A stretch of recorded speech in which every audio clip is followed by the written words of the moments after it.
To build the ornithopter, make sure you have all the parts on hand. Wings, tail, wooden axle, and elastic band. The rear plastic hook is missing from the image. We'll look at it later. The lever for winding the elastic band is already attached to the rods that must be connected to the wings. These plastic straps have a hole at the end. We must insert the metal wing wire into them.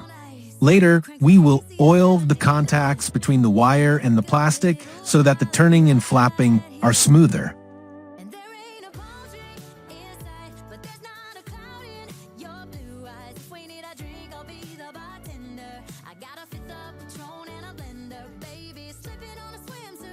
Now, insert the wooden backbone into its support. If it fits too tightly, sand the wood.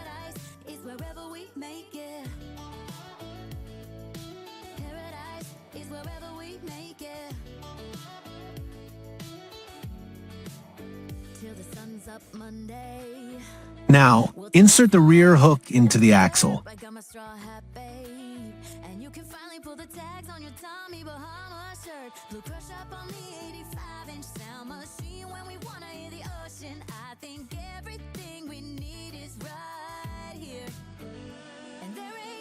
To attach the tail to the body, insert the metal plate into the slot of the rear hook.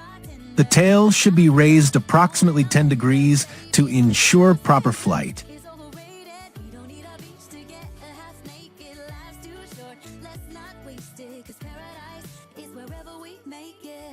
Once the elastic is attached, cut off any excess beyond the knot, so it doesn't restrict the spinning.